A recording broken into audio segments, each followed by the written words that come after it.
Testing.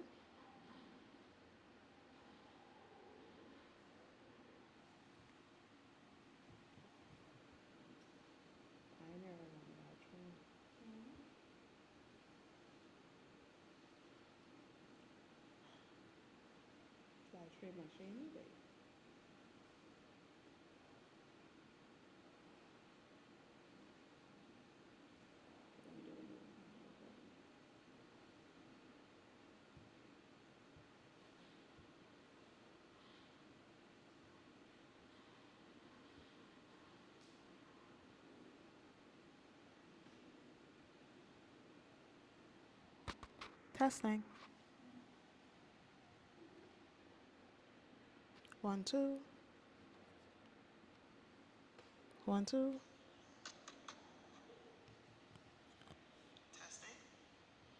this is Mike.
Testing.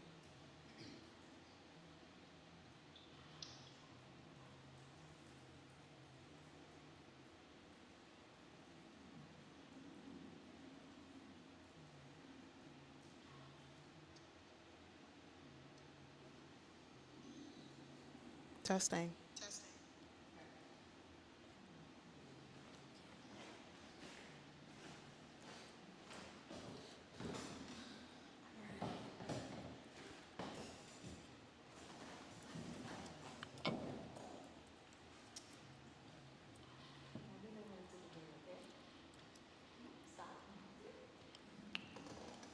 Maybe when we look at the camera, or you can look at the lady inside the thing typing on a laptop. No.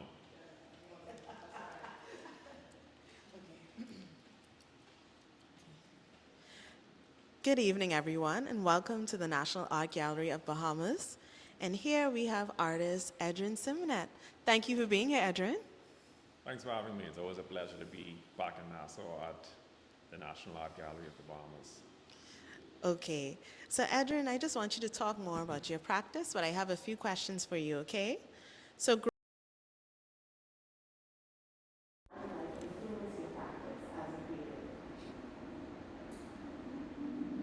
Next question. Thanks for that. Okay. Well, before I get in any depth as to what about my practice or anything, I think today we had talked about this piece that I'm showcasing. I want to first acknowledge and say that it is in dedication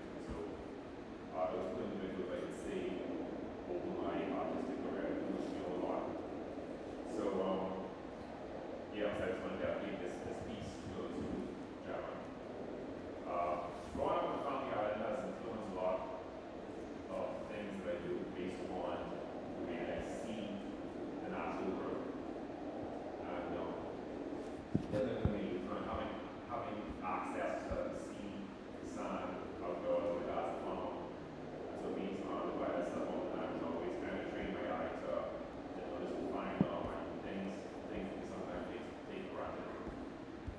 So that has really influenced the way that I go about looking at things. And currently right now I work utilizing sculptural techniques to do life casting. It's something that I ran across back in 2014, 2015, just through experimentation. I do have a love for graffiti, art, but I found myself gravitating towards the idea of life casting just through the process. The process of creating work ultimately is what's kept me intrigued and interested in that process for a period of time, from 2014, finding new ways in which to utilize the medium to ultimately create something different, something new, something creative, push the envelope in ways that, one may not think to do so. Using the human form in a way that one may not consider how to use it. So, Okay, thank you. So, you talked about the different aspects, and can you explain us a little bit more of how that process goes in terms of a little bit more of the technical aspect? Because when everybody comes in,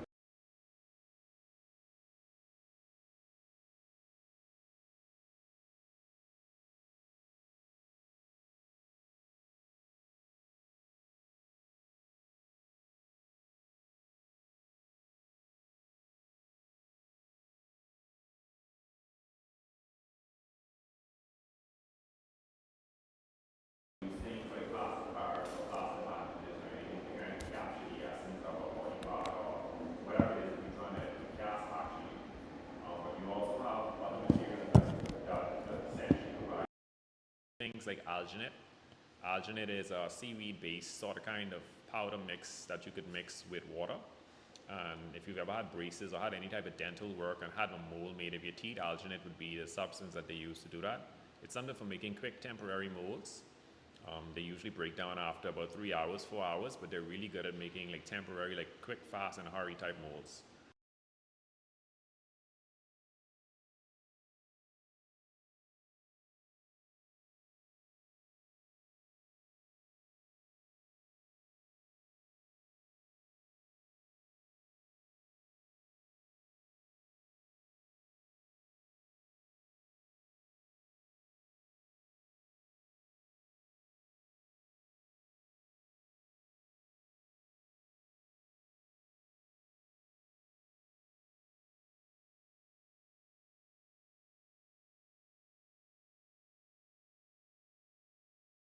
Very lifelike replicas of things like skin.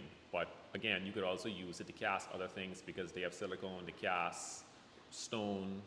If you want to reproduce a part of a sculpture, and it could be something like a wood carving or whatever, they have silicone that you could actually use now that, to duplicate that, making it a whole lot easier.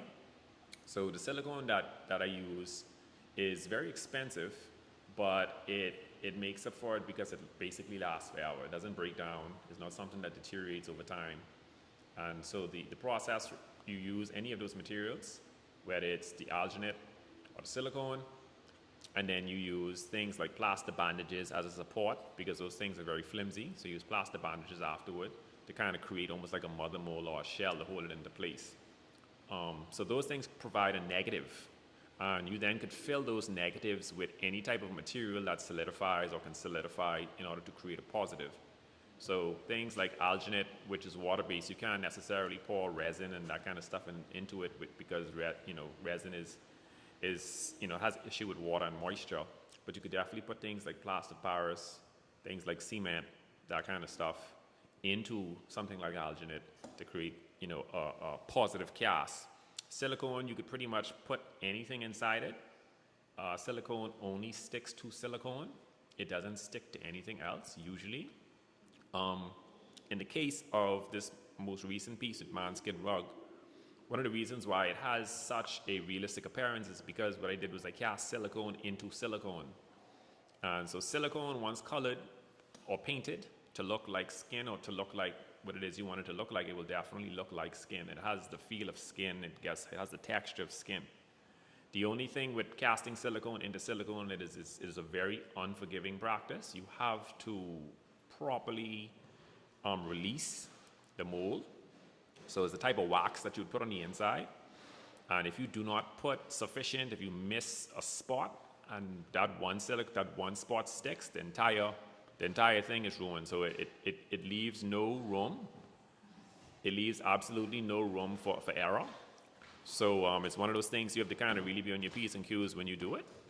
But that's the basis of life casting in general. And again, that could be applied to someone's face, someone's foot, someone's entire body, and it's really just the imagination and whatever concept or whatever it is that I'm trying to pursue or push that will determine what I utilize that particularly for.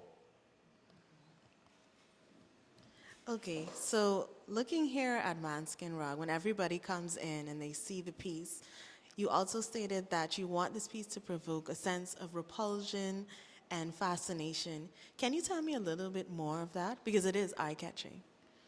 Okay, well, the concept started out about 4 years ago, and I started out as a sketch, and I'm naturally a very introverted, sort of kind of shy person, someone that avoids most social gatherings. And being an artist, that sort of could sometimes be a little, contradicting, because, when you find yourself inside openings and whatnot, people want to confront you and talk to you about your work. People always want to know what your thought process was behind something. People always want to put you on the spot and ask you about, various things, And I enjoy creating art and I enjoy creating work. And it's the basis of my life. Art is my life in general, it's everywhere. But it's like that aspect of the job is something I've always battled with.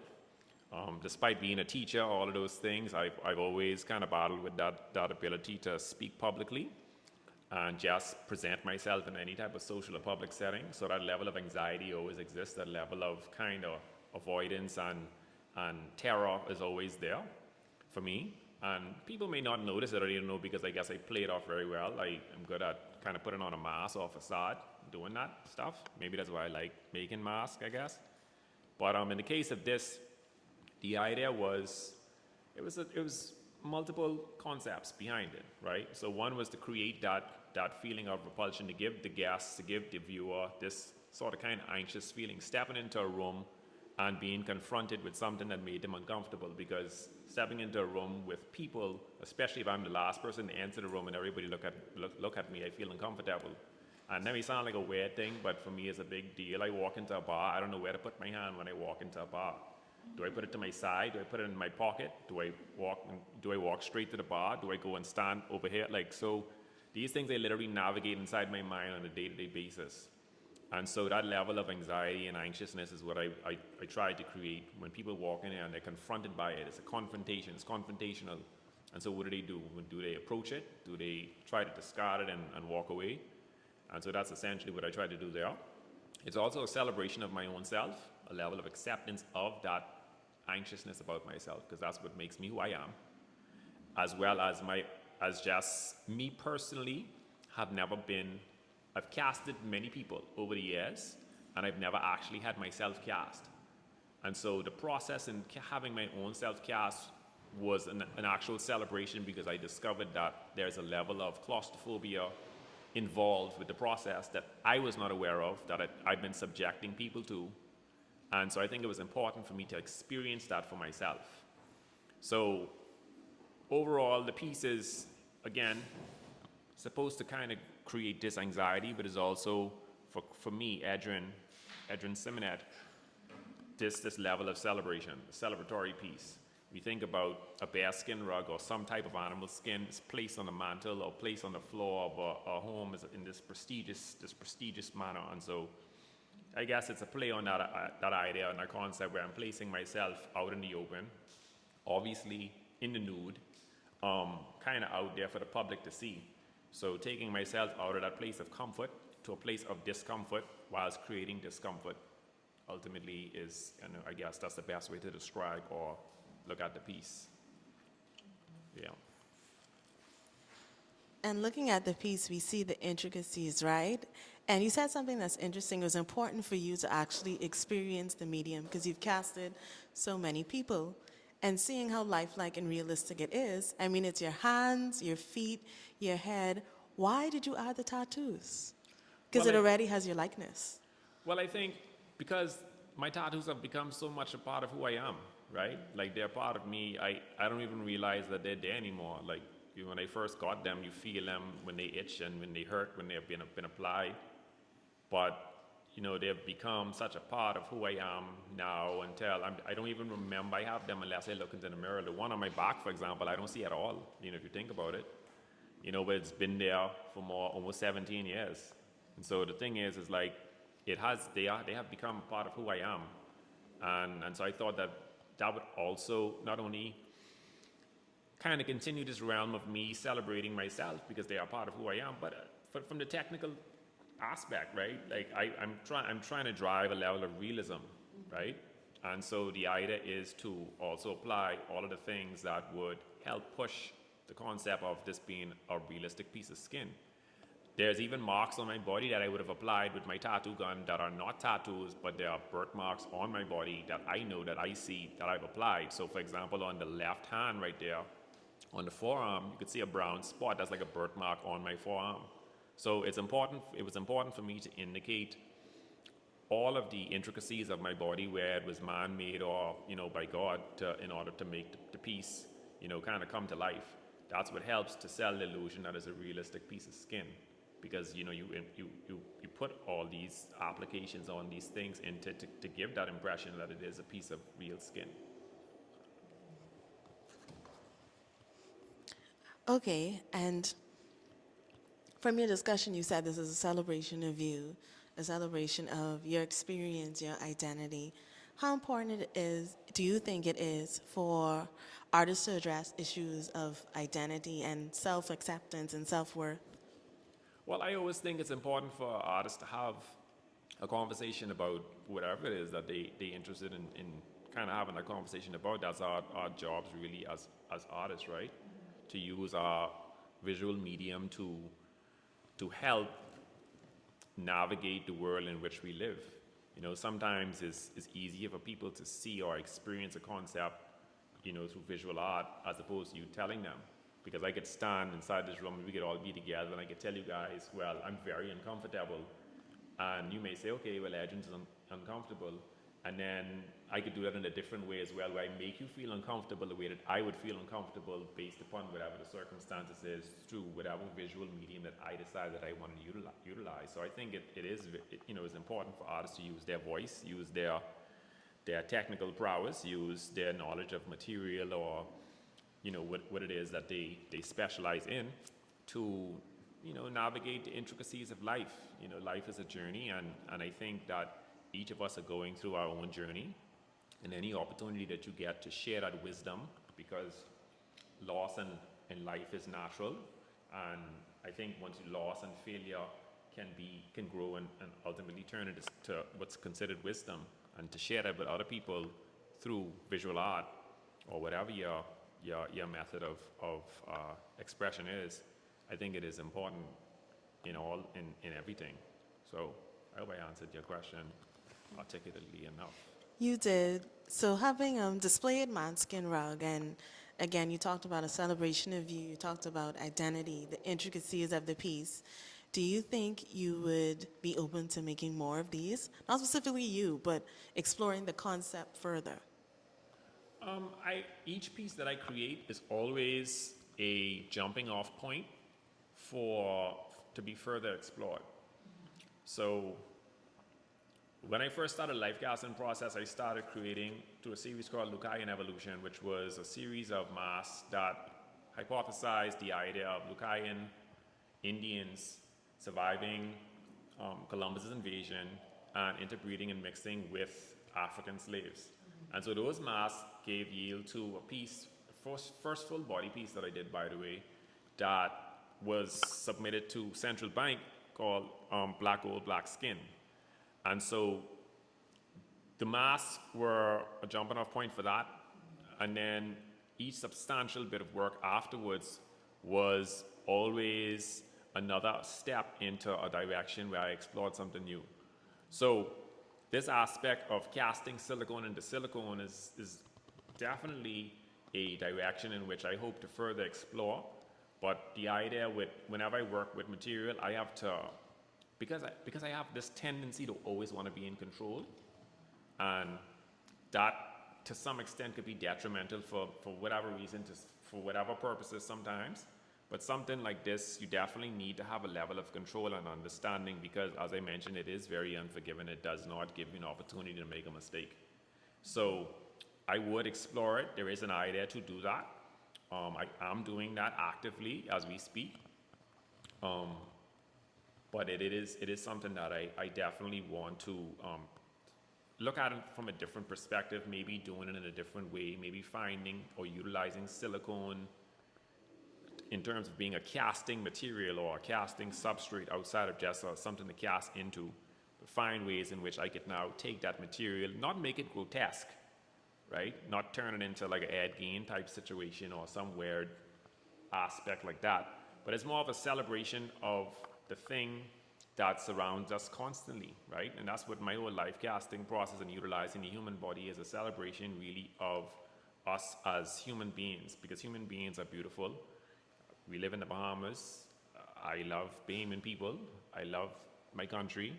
And so casting the faces and casting the people that I've done over the years has been a celebration of them, right? A celebration of people, a celebration of the biology of looking at the pores in someone's skin and see how they look once something so soft and tender to be cast into something so hard and rigid like plaster, or so hard and rigid as like cement. But you could still see that level of detail. You could see an eyelash left behind from the casting process. You could see a raised mark. Someone gets a tattoo and it's raised. You could actually see that impression left behind inside the plaster itself. So exploring all those various intricacies is what has always made this enjoyable and fun for me. And so diving deeper into this is definitely something that I would look into, and I'm looking into currently and working towards. Okay, so before I open up the floor to questions, is there any piece of advice or tips you would give anybody who may be interested in getting into live casting? Be prepared to spend plenty of money because it is expensive material. I am a single father and I have spent a great deal of my money in exploring various aspects that people celebrate and they're like, Edrin, this is awesome, and they don't know the hell Edrin went through to make that. And that's a part of it. That's the life I choose. There's no one else. I'm not blaming anyone for it, but what I would say is just utilize the wealth of knowledge that's there on the internet. I learned to do this stuff via the internet. I went online. I can't even remember where I saw it. I think it was on YouTube. And that's when I was first introduced to Smooth On, which is the company that makes a lot of silicone and silicone casting stuff. And my first model was my grandmother. I was still in COB at the time. And then my second model was my own foot, right? So I would say utilize whatever resources you have. The internet is a wealth of that knowledge. And this started back in 2011, 2012, when I started experimenting with this stuff, like literally. And I would say just experiment and go ahead and try. The only thing that happen is you fail, and then like I say, you lose your money, and you'd be like, mother sick, I lost all that. I can't believe I did that, but that's a part of it. I'm here because of the mistakes that I would have made prior to. And so that's how I know how to manipulate what it is to a certain extent. And even now, as efficient as I am with casting, I still make tons of mistakes. And it's just a part of it. You have to kind of just accept it. And it's something that I have to roll with and I deal with now as well, being someone who's a control freak and a perfectionist. So, you just got to find ways in which to allow yourself to get into it. No one taught me how to do it. I didn't go to school for it. I went to school for art, did art, understand all the elements, principles. But doing something like this was just solely out of my own desire and passion. So I would advise, tell them is to just go ahead and utilize the resources and do what they need to do if they're interested in doing it, you know. Okay, thank you. Does anybody have any questions? Hi, I'm Maddie, huge fan. Hi, Maddie. So you are one of the artists that I've been watching for a couple of years.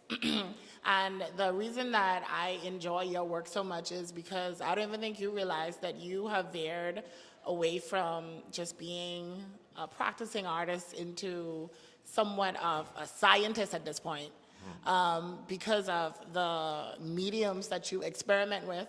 And even after you've done all your castings, how you present it is also just science and beauty in itself. While you are in your lab, tell us a bit about how you see the art in the science that you play with. Well, I told someone the other day that in most cases, mostly all of the pieces that I create, I know exactly how they're going to look before I even create them. Like, I already knew what this was going to look like before I created this. Before I drew this on a piece of paper, I already knew what it looked like in my mind. So a part of that process is just now figuring it out how to take that from my mind, to put it on paper, what material would work best for that. So I guess, like, I mean, being inside my lab, as you would say, I just work out ways in which that I'm able to get whatever message it is that I want across. And I think that's usually how I do. I write these questions down, maybe not literally, but like a question like this is like, how can I go about casting my entire body? Who can I get to do this? Is this something where, like, the way that I thought about doing it, and then I collaborated with a gentleman, I'd be remiss not to mention his name. His name is Tony Campagna, right? And he's actually a special effects artist just like myself in Orlando. And he was amazing in terms of the way that he thought, and then when I combined it with the way I thought, because my concept was I was going to cast my whole body, right? Which would have made sense in my mind, right? So that makes sense. But he suggested that we do it in parts, right? And then we assemble the parts together.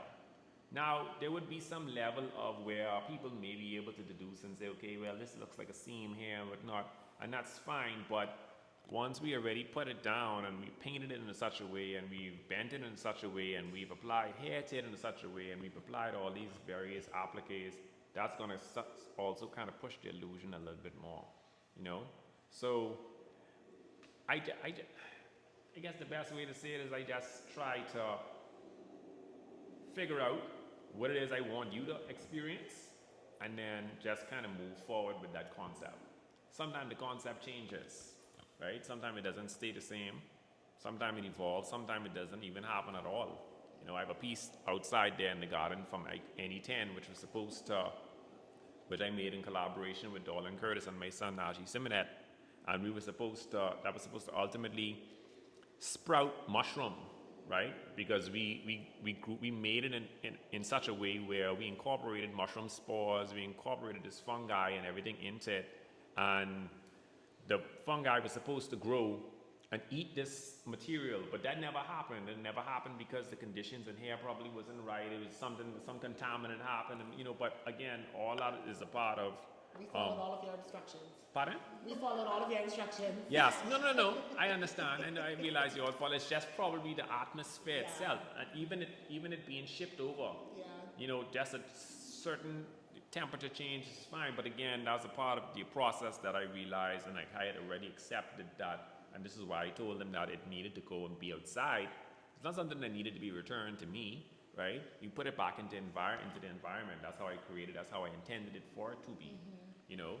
So again, it's really all about what I'm trying to get my guests to experience, and then what concoctions or potions I want to apply in order to give the resulted effect, I guess. I guess that's the best way to talk about that.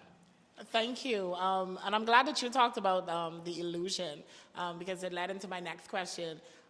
When you create your castings, do you create them so that it can question or confront the idea of how you are perceived or how you want the audience to perceive you versus how you perceive yourself? When you say casting, you mean this particular piece here, or you mean castings in general? We could talk about this particular piece here. Oh, well, in this particular piece right here, it was really more or less, well, the thing about it is with live cast, you can't, once you make a cast of something, it's taking what's already there, right?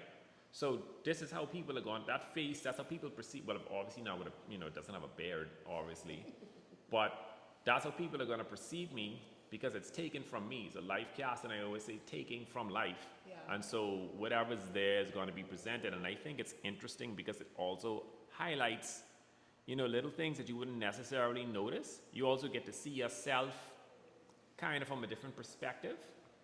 Aside from, we really think about it, we only could really see ourselves in a mirror, right? You only could see yourself in a reflective surface. So to see myself out is almost like a out-of-body kind of experience to see myself that way. So it's never necessarily how I want the viewer to see me or how I want the viewer to see something. It's just a concept that I want the viewer to understand, right? It's just a concept that I want to get across, and I'm utilizing the vehicle of the human form to get that message across. In some instances, it's a direct confrontation about something. In some instances, it's a little bit more nuanced, where they have to think about it a little bit deeper, where they have to do a little bit of work for it. Sometimes it's just very literal, and that's what it is. Sometimes it's a celebration, black gold, black skin. It's a celebration of what that is. Skin, the blackness, the value in it, so it varies, right? So I'm not trying to control how they see me or how they see, I just want them to understand the concept behind what it is I'm trying to depict at that time. Not how they're seeing exactly or how they're seeing me exactly. So. Oh, sorry, I did have one more question. No problem. Be here all night. Do you think this piece in particular, and I think it's because it varies from the other mediums that you use in some of your other castings, do you think that this particular piece confronts the ideas of mortality and permanence? I like that. I like that question. Because that is, that's a, so I had a birthday recently and turned 39, right? Happy birthday, Symonette. So I'm in constant thought about my own mortality. And the thing is as I started out as I spoke about two individuals who influenced my life, and when I conceptualized this idea, my friend Mr. Ouden was still alive. I spoke to him about something like this. I spoke to him about this. He's always encouraging me to, Symonette, you gotta do this, and that's how we used to talk. And he was always encouraging me to kind of continuously push that envelope. And so when you speak about mortality, I think definitely thought about it in creating this, because the permanence of this material right here is going to definitely outlast the majority of us, here inside this room. Unless someone deliberately puts fire and a scissors to this, it's literally going to, Edrin Symonette is going to have passed away, and this will be a lifelike replica of himself. And so that's how this concept also changed from being a random person to being myself. Because the initial concept was it was just going to be a man skin rug. And then as time went on, I was like, I've never cast myself, and I was going through a lot of things, and life is having its life stuff happen. And then I thought about it being a celebration of myself. Why not celebrate my own ability to confront certain issues in life, overcome certain obstacles, and have something that's life-lasting, that when I pass away, my son, my nieces, other family members, people who come behind, the same way look at Brent Malone's work, Brad Malone's not here. At a point in time when he was creating that work, he was creating it for the reason he was creating it. But when you think about it, like that touch, that aspect of him touching that canvas with that brush, that piece of work is left behind. You look at John Beadle's work, John Beadle's sculpture, the stuff that he's created. You think about it, his moment in time and what he was going through, navigating whatever concept he wanted his viewer to understand. And now that he's no longer here, in a physical sense, his work is left behind. And so, with a piece like this, it definitely confronts or brings about that idea of permanence and mortality, because it's a literal replica of myself, and I think that it's unavoidable to do so. When you think about our own fragile human existence. So, yeah. So as you explore your your practice and broaden it even more with the advancement in technology today, and with the particular practice or the trajectory of your practice and how you've been creating the replicas, how do you think that shapes or changes the definition of identity or what identity means today? Well, And you can talk about the BBLs. Well, I mean, I think the thing is, I feel like, like everything, humans have found ways in which to adapt technology to themselves, found ways in which to navigate their existence, make their existence more tolerable, because we're all racing towards one, our untimely demise. And so what we decide to do with that time, is totally up to us. In terms of artificial intelligence, in terms of technology and identity and all that stuff, again, it's inevitable for that stuff to occur and to happen. I just think it's important for you to be able to identify, be able to understand what it is, be able to navigate through some of those obstacles that may be there. In terms of using that stuff from a technical aspect, that's also a possibility in terms of recreating imagery, recreating persons who may be deceased via holograms or via, sculptural pieces. People they actually already use that technology now in terms of 3D printing. So you can 3D print objects. I found that they could actually 3D print organic material, right? You could actually 3D print organic material to the extent where it may not be a functioning piece, but it's something organic that has been recreated via technology, via some type of replica, via some type of record from some place that would have came from somewhere, So I just think, humans are going to continuously do what we've always done from the dawn of time is, try to reinvent the wheel, try to make that fire, try to create the steps to go up the hill. So that's just a part of it. That's human ingenuity, and we are part of the human race. So, it's inevitable. And if you need to get a BBL to feel better about yourself, by all means, you know what I mean? If that's what you need, then do that. So, yeah. Okay. Does anyone else have a question? I was gonna say clear as mud. Hi. Your questions about science and identity and the part that I came back in on mortality were related to something that I was thinking. So earlier you were sort of tracing the overlaps between this skin rug and the ways in which animals like bears, for instance, get skinned and then they get put on a mantle. And when something is skinned, a human is skinned or a non-human animal is skinned, that's evidence of a kind of dying.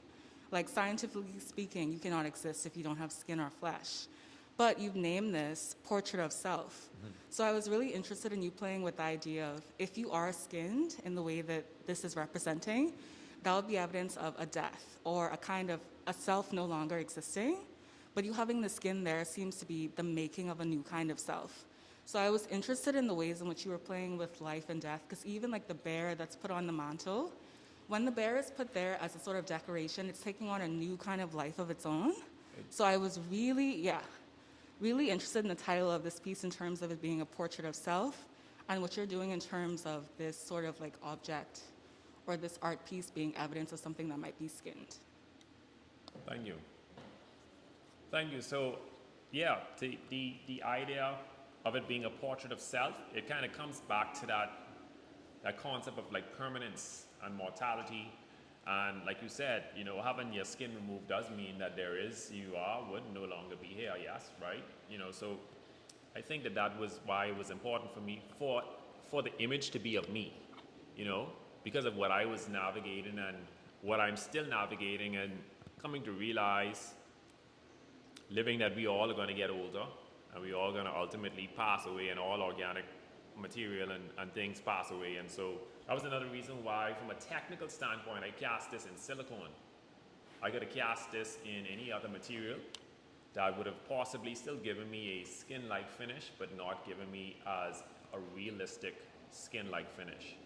And so that was a personal choice to do that in order to help, again, promote and push that concept forward, that concept of, you know, this is almost a remnants or replica of myself once I've, you know, left.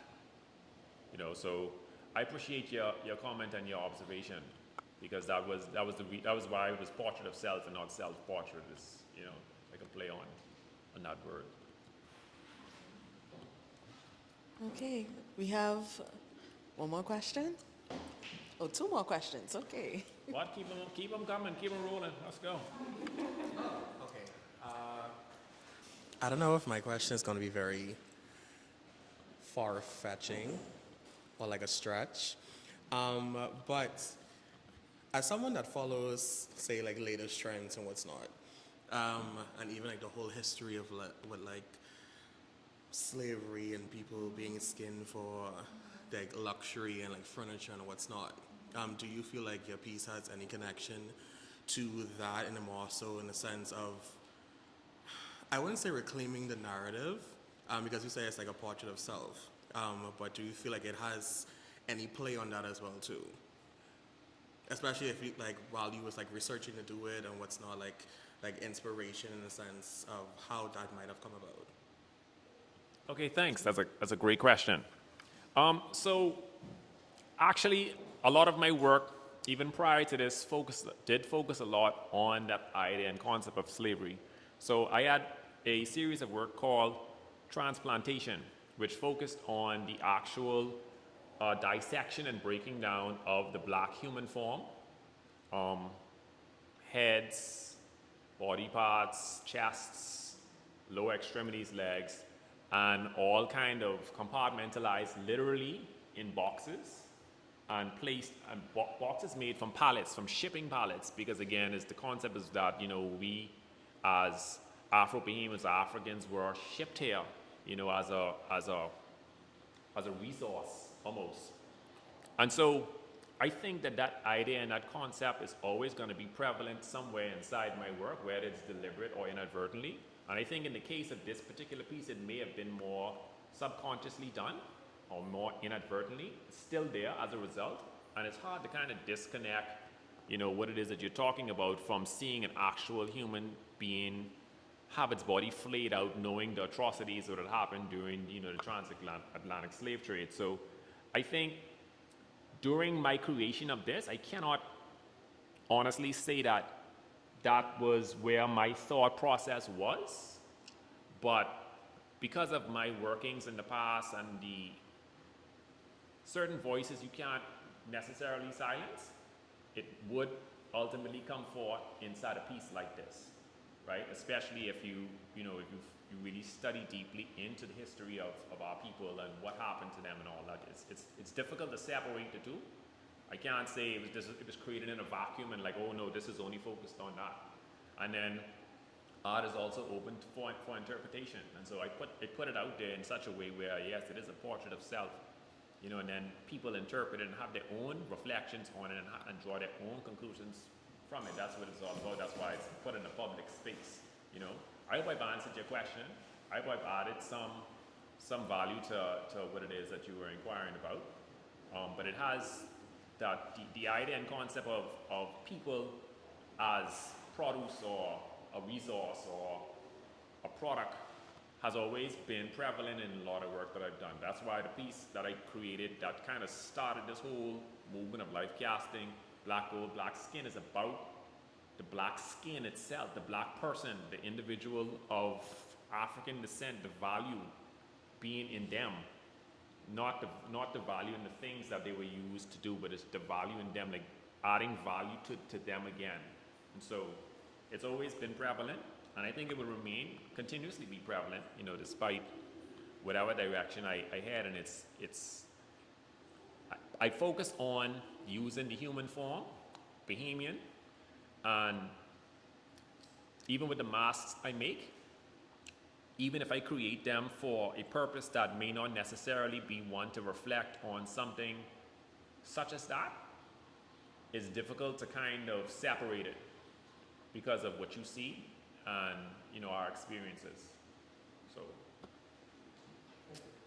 hopefully that was good for you. All right. I do have a very outlandish question. Outlandish. Yeah, being in It the was space fun. for a while, I get to see other people experience it and ask questions, very obvious questions. So I'm gonna ask the question the most academic way possible. Was it an artistic decision to not add more explicit forms of your body onto Manskin Rug? Because we get the normal question, especially from our younger audience, why ain't got no bungie? Oh, And just the little things, they actually want to like lift it up because that's how curious they are. Right. Like, I understand when you were explaining with your artistic practice, you sectioned out each part and then you kind of like seamlessly put them together. right. But yeah, that's my question. Did you mean to do that? Is It not? was just, it was more technical than anything else, just because. So, I actually have a piece on display right now. If you guys have an opportunity to check out the Fuse 10, I have a piece on display right now called The Ballad of D'Angelo Johnson, that speaks directly to, this concept of nudity, particularly male nudity in our society, which is, nudity in itself is one thing, but male nudity in the Bahamas, oh God, we burning down. Like, do you see that man Bungie? Like, boy, whew. So the idea wasn't necessarily like a deliberate omission. It was just more strictly from a technical standpoint, because the actual skin portion or the back part of this, because as I mentioned, my concept was to cast my back that way. But because of time constraints, because of the material, because of what it was that would have been required to do that, we didn't do it that way. So what happened was we essentially created a giant outline of my entire body, and then we utilized a blowtorch. We did an outline on a huge piece of styrofoam. And then what we did was we used a blowtorch, and we basically carved a concave sort of kind of shape of that body. We sanded it down, smoothed it out, and we put almost like a sealant on it, and then we cast the silicone into that. And then we kind of pulled it out. So again, it just has more of like the illusion of it being skin, as opposed to it being my actual skin that was cast. So the pores, so you could kind of, some people could distinguish and say, well, the legs and the hands and the head, because those were actually silicone put onto my actual skin, whereas the skin in the back is more skin we made that skin, So to not include the bottom part was more just from a technical standpoint, and I also think that what would happen is it would have detracted from the overall message of the piece, because I know the way that that the society in which I live in, and the focus would be strictly on the buttocks. It literally would be only on the bottom, and they would not focus on they wouldn't focus on the piece as a whole. They would literally come and say, oh, lucky bungie, and then that would be the conversation right there, and I think it would detract from the overall message. So it was technical, but it it just ended up being important to not be there as well. Any more questions?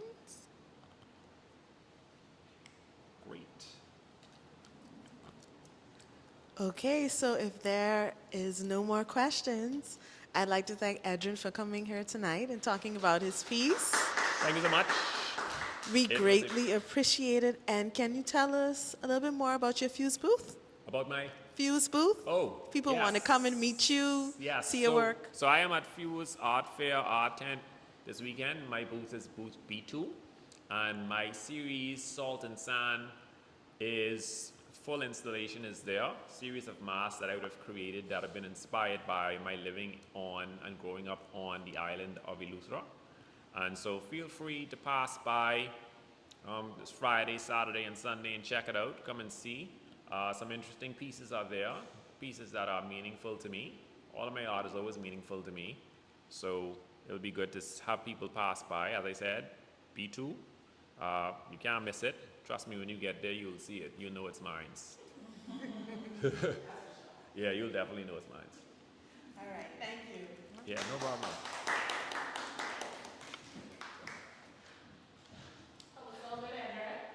Thanks. I am nervous and shy. You don't even understand how we're dying inside right now. But it's done.